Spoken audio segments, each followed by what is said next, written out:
નમસ્કાર, આપ જોઈ રહ્યા છો સ્પાર્ક ટુડે ન્યૂઝ। 21 જૂન 2025ના રોજ એટલે કે આજે વિશ્વ યોગ દિવસ નિમિત્તે વાપી ઇન્ડસ્ટ્રીઝ એસોસિએશન અને વિવિધ સામાજિક સંસ્થાઓના સંયુક્ત ઉપક્રમે સૌરાષ્ટ્ર લેઉવા પટેલ સમાજવાડી વાપીના હોલ ખાતે સવારે 6 થી 7 દરમિયાન એક ભવ્ય યોગ શિબિરનું આયોજન કરવામાં આવ્યું હતું।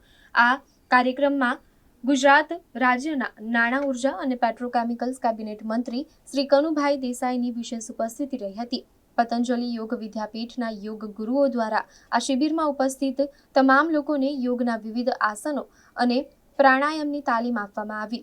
યોગના આસનો દ્વારા શારીરિક અને માનસિક સ્વાસ્થ્યને પ્રોત્સાહન આપવામાં આવ્યું। આ પ્રસંગે મંત્રી શ્રી કનુભાઈ દેસાઈએ જણાવ્યું કે યોગ એ માત્ર શારીરિક વ્યાયામ નથી, પરંતુ તે જીવન જીવવાની એક કળા છે। યોગ અનેક રોગોના નિવારણમાં લાભદાયી છે અને તે આપણને સ્વસ્થ અને સંતુલિત જીવન જીવવામાં મદદ કરે છે।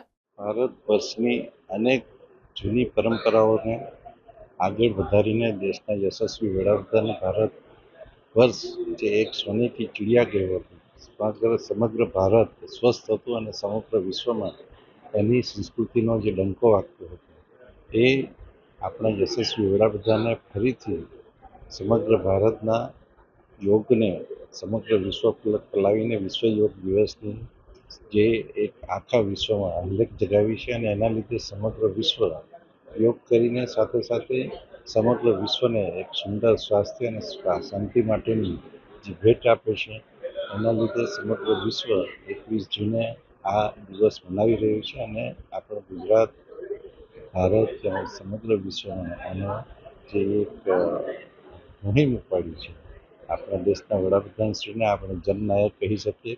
દરેકે દરેક જન વિશ્વનું એમના આ પગલે ચાલીને સમગ્ર વિશ્વને એક શાંતિ અને સ્વાસ્થ્યનો સંદેશ આપવા પ્રયત્ન કર્યો।